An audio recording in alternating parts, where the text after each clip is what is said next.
Sometimes life surprises you in the strangest of places. I was just in my kitchen, minding my own business, when something happened that I still can't quite wrap my head around. And believe me when I tell you, you won't believe what happened next. But before I start, I just have to ask, where are you all watching from tonight? I love hearing the little towns and cities pop up in the comments. From the sunny coasts of California to the cozy porches of Georgia, every place has its own story. And if you're new here, go ahead and subscribe, not just because it helps the channel, but because these moments, these stories, are pieces of life we share together. So grab your coffee or maybe a glass of wine and settle in. This one's close to my heart. It was a quiet Thursday afternoon, the kind of day where the light hits the kitchen window just right, soft and golden, dancing across the countertop like it has nowhere else to be. I'd been chopping vegetables for dinner, the rhythmic thud of the knife almost soothing. The house was quiet except for the faint hum of the refrigerator and the sound of the breeze brushing past the curtains.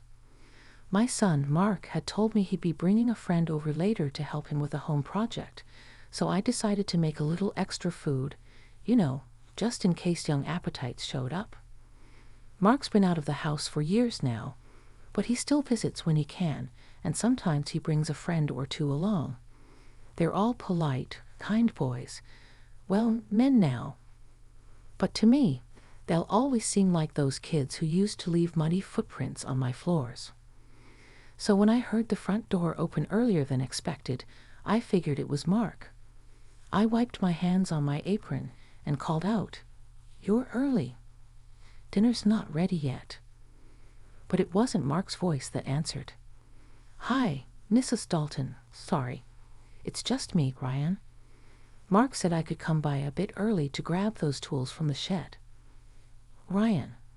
Of course, Mark's old college buddy. He'd been around for years, the kind of young man who always offered to help carry groceries or fix a leaky faucet without being asked. He had one of those quiet smiles that seemed to light up his whole face, and manners that made you believe his parents raised him right. "Oh, Ryan." I laughed, relieved. "Well, you know what a shed is. I'm just in here making dinner."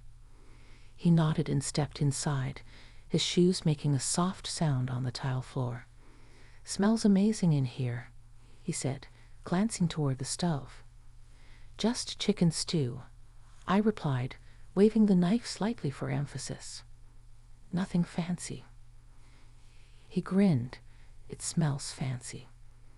There was something about the way he said it, not flirty, exactly, but warm, genuine. The kind of compliment that sneaks past your defenses and lands somewhere deeper than you expect. I hadn't felt noticed like that in a long time. My husband passed years ago, and though I've grown comfortable in my solitude, sometimes a small spark of attention catches you off guard. I went back to stirring the pot, pretending to focus. But I could feel him behind me, moving around the kitchen, maybe just taking it all in. The air felt thicker, heavier somehow. The clock on the wall ticked louder. "You've got a beautiful home," he said softly. "It feels lived in, warm." That made me smile. "Well, it's been lived in for a long time," I said. "This kitchen's seen its share of burnt dinners and birthday cakes." He laughed, that easy kind of laugh that fills a room. "It shows. You can tell when a house has heart." I don't know what made me look up just then, but when I did, our eyes met. There was no reason for my pulse to quicken, none at all. But it did. Maybe it was the light catching the dust motes in the air, maybe the way the late sun framed his face through the window. Or maybe it was something else, something I hadn't expected to feel again. I turned back to the stove quickly, trying to steady myself. "So how have you been, Ryan? Still working at the design firm?" "Yeah," he said, coming closer to set a small box of tools on the counter. "Busy as ever. It's good, though. Keeps me out of trouble." "That's good," I replied, smiling to myself. The world needs more young men staying out of trouble. He leaned against the counter beside me, just a few feet away. And you? How have you been doing, Mrs. Dalton? I hesitated, then chuckled softly. You can just call me Elaine, you know. Mrs. Dalton makes me sound older than I feel. He grinned again. All right then, Elaine. How have you been? It was such a simple question, but the way he said it, looking right at me, genuinely waiting for an answer, it felt different. Not like polite small talk, but like he actually wanted to know. I've been okay, I said honestly. Some days are quiet. Some are too quiet. But I've got my garden, my little projects, and my family, so I can't complain. He nodded slowly. You deserve more than just okay. For a moment, I couldn't speak. His words hung there between us, soft but steady.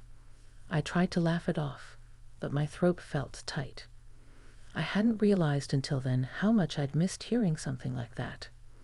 Before I could think of what to say next, the sound of Mark's car pulling up in the driveway broke the moment.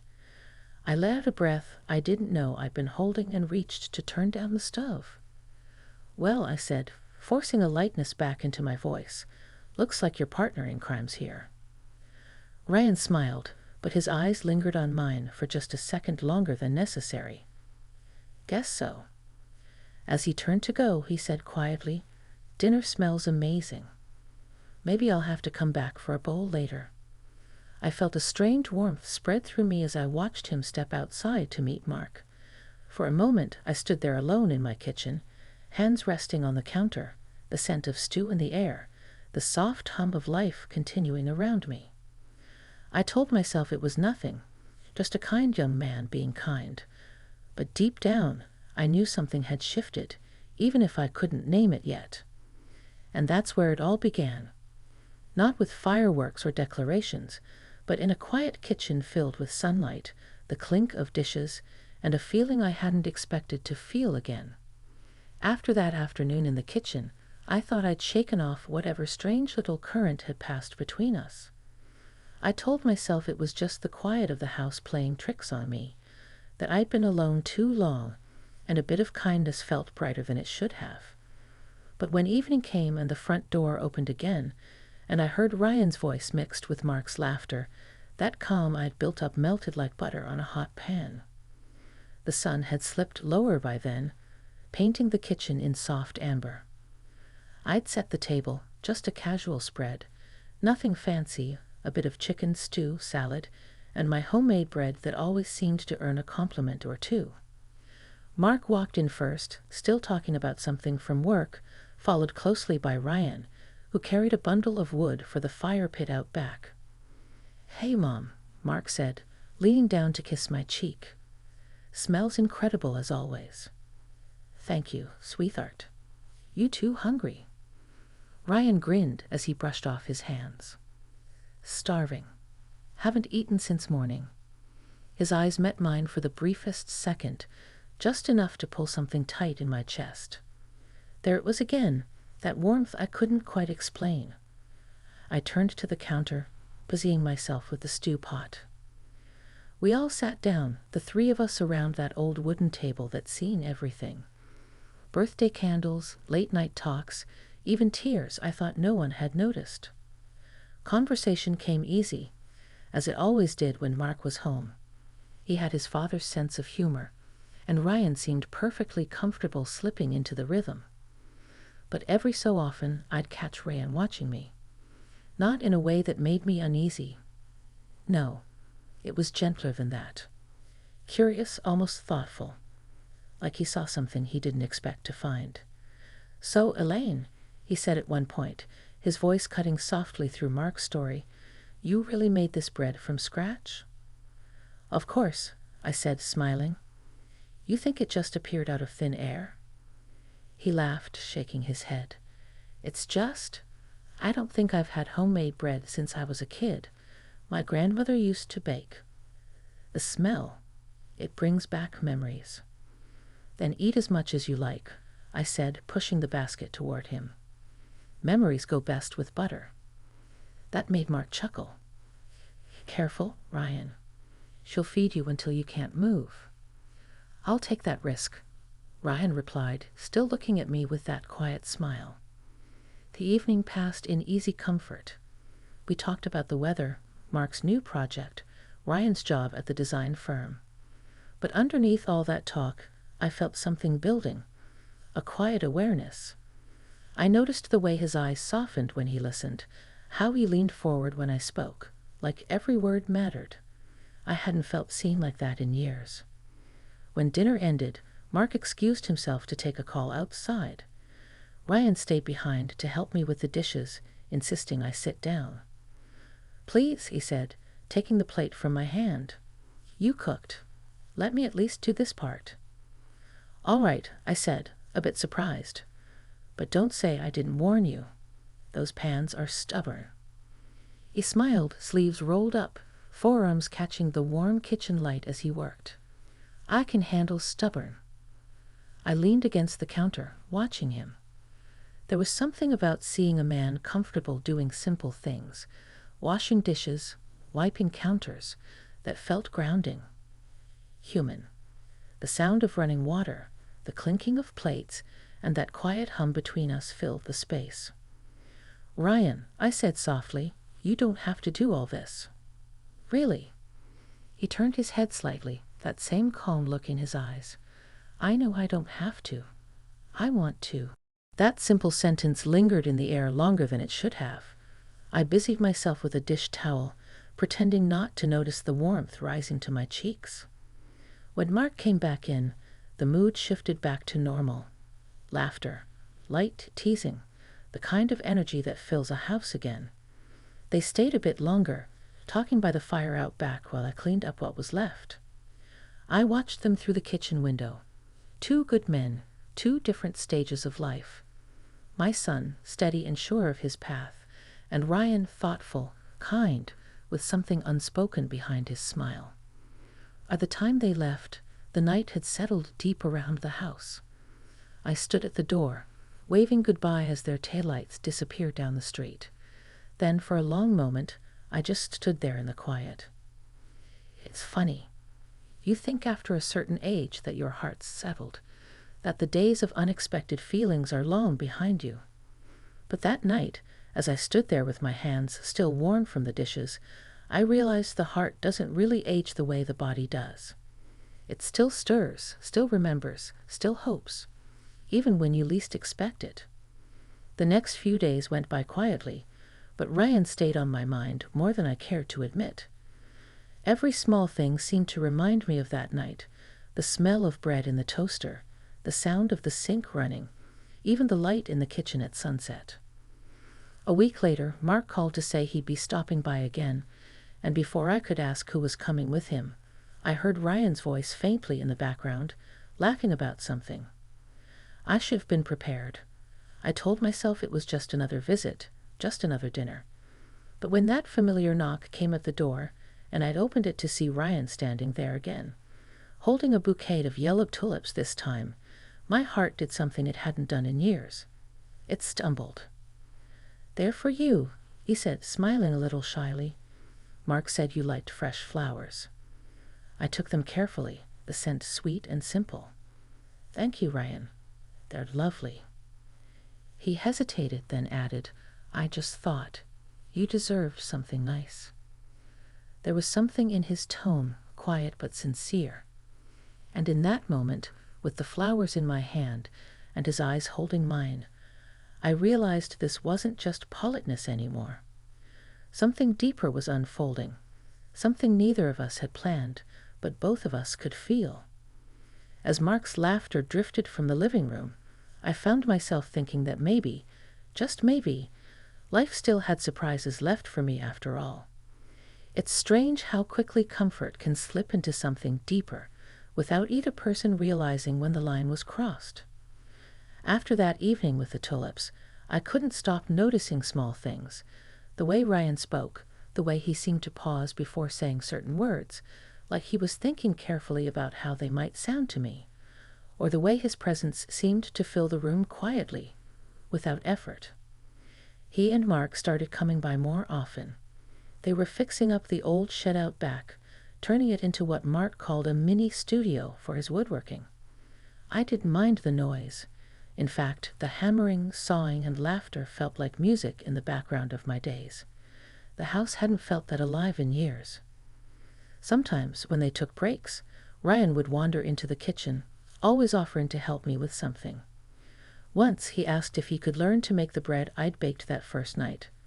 I laughed and told him it was messy work, flour everywhere, dough sticking to your fingers, but he just smiled and said he didn't mind getting his hands dirty. So, one Saturday morning, I found myself standing beside him at the counter, sleeves rolled up, hands deep in a bowl of dough. The sunlight streamed in through the window, catching on little clouds of flour that floated in the air like dust in a memory. "Feels strange," he said, laughing as he tried to knead the dough. "It's like it's alive." "It is," I said softly. "Bread remembers your touch. That's why it matters who makes it." He looked at me, brow furrowed slightly. "That's beautiful." "It's just true," I said, smiling. "You can taste care in food, you know? You can feel it." He nodded, still watching me, and for a moment the kitchen went quiet except for the faint hum of the oven preheating. His hands were steady now, pressing and folding, learning by watching. I could see the concentration on his face, the same calm focus I'd seen that night he did the dishes. "Your husband," he said after a while, his tone careful. "He must have loved your cooking." I paused, feeling that familiar ache, not sharp anymore, but soft, like an echo that's learned to live quietly. "He did," I said. "He used to say my stew could fix anything, even a bad day." Ryan smiled, looking down at the dough. "Sounds like he was a lucky man."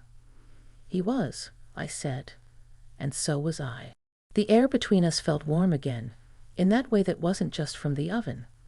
I realized, as I looked at him standing there, that it wasn't just the years that separated us. It was time, experience, loss, the whole world of who we each had been. But somehow it didn't feel wrong. It felt healing, like two people quietly recognizing something familiar in each other. Later that afternoon, when the bread came out golden and fragrant, Mark came in from the yard, laughing about something on his phone. The spell broke, as it always did when others entered the room. I smiled and sliced the bread, acting as if nothing at all had changed, but I knew deep down that it had. Over the next few weeks, things continued much the same, at least on the surface. Ryan was around often, helping Mark, chatting with me over coffee breaks. But there was a shift, subtle, unspoken. Sometimes our hands brushed when we passed things across the counter. Sometimes when he'd leave, his eyes would linger just a little too long on mine, and I'd feel that gentle pull in my chest again.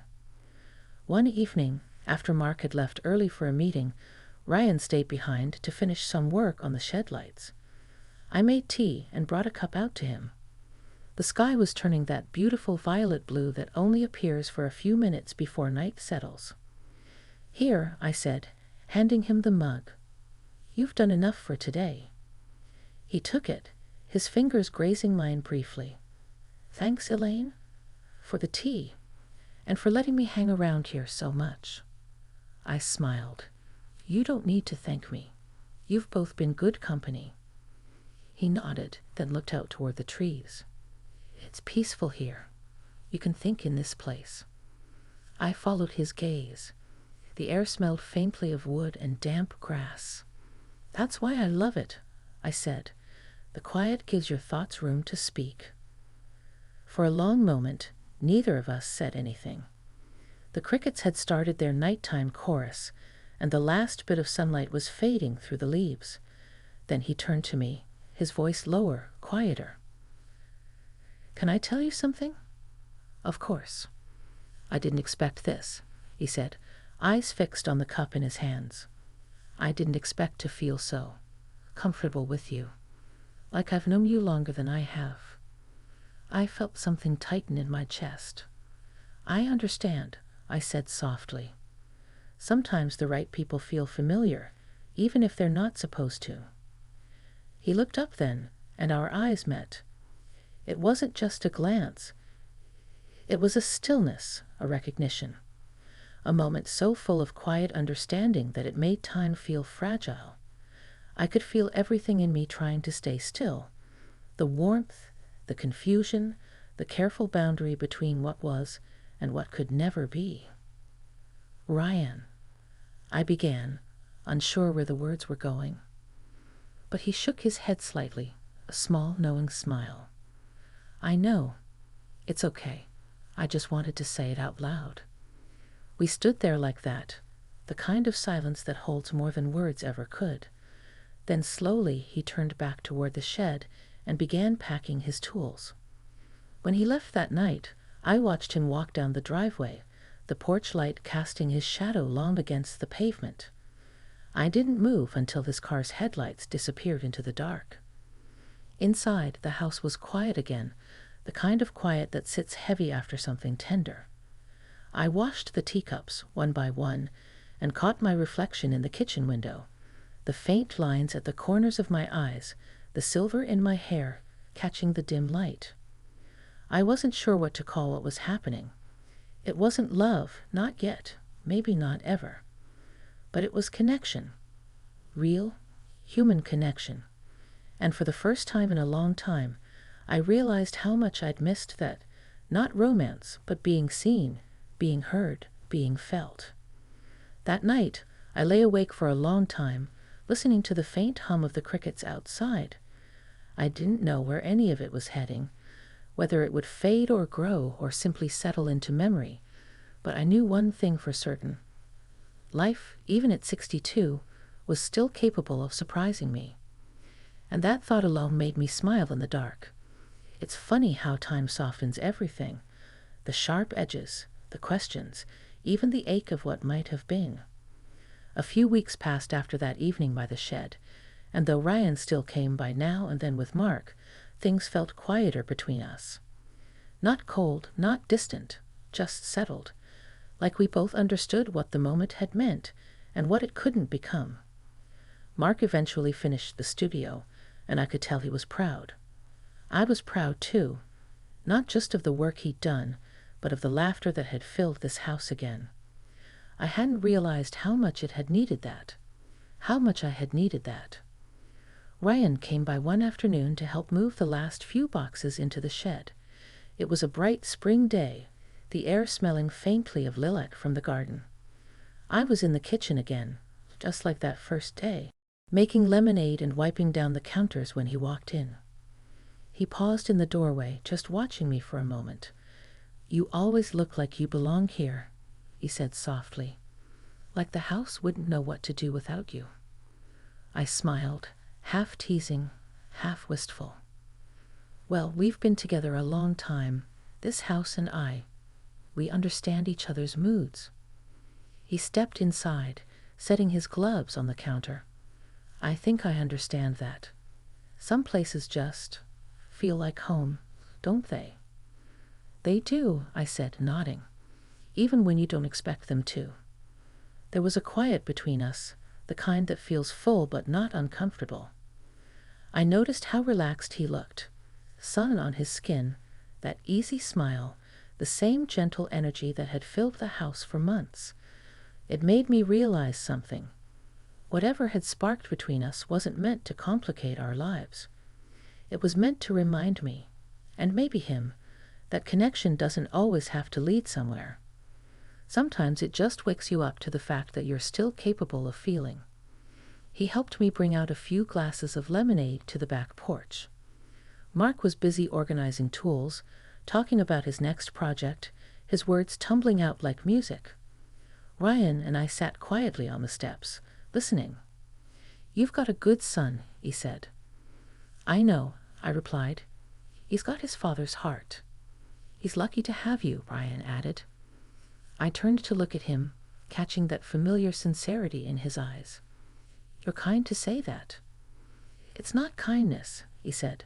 "It's true." For a moment, the world seemed to still again. The trees swaying in the wind, the sound of birds, the faint creak of the porch boards beneath us. And then, just like that, the heaviness lifted. I smiled, and he smiled back, and it felt easy, peaceful. That was the last long afternoon we spent together. Life has a way of moving on, as it should. Ryan got a promotion at work not long after and moved to another city. Mark still sees him sometimes. They talk about old projects, share updates.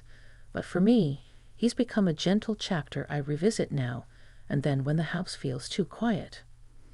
Every so often, I'll find myself baking bread and thinking of that morning, the flour on our hands, the laughter that filled the kitchen. Or I'll see the tulips bloom in the spring and remember the shy smile he wore when he handed them to me. Those memories don't make me sad. Quite the opposite. They remind me that life doesn't end when you reach a certain age.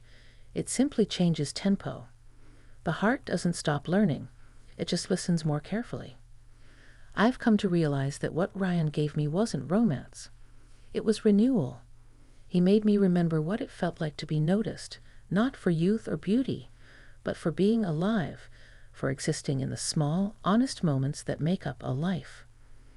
And that's something I hope anyone watching this can take with them, because I know so many of you have stories like mine, stories that live quietly in the corners of your heart, stories about moments that reminded you that you're still here, still capable of feeling, still capable of connection. So, wherever you're watching from tonight, whether it's a small town in the Midwest or a big city high-rise, know this: it's never too late to feel something unexpected. It's never too late to be reminded that you matter. I still make that same chicken stew sometimes, still bake that same bread.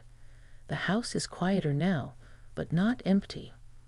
There's a warmth that lingers in the walls, in the scent of the kitchen, in the sunlight that falls across the floor. And sometimes when I stand at the counter, I swear I can almost hear laughter in the distance, Mark's deep voice, and Ryan's gentle one answering back. Maybe that's how life works. The people who pass through it leave traces behind, not to haunt us, but to keep us company in the spaces between days. And for that, I'm grateful. So if you've stayed with me through this story, thank you. Tell me where you're watching from in the comments. I love hearing from each of you. And if you haven't yet, subscribe. Not for me, but for yourself, for more stories that remind us all that life doesn't stop surprising us, no matter how old we get. Because sometimes the most unexpected moments begin right where you least expect them, in a quiet kitchen, when someone kind walks in, and everything starts to change.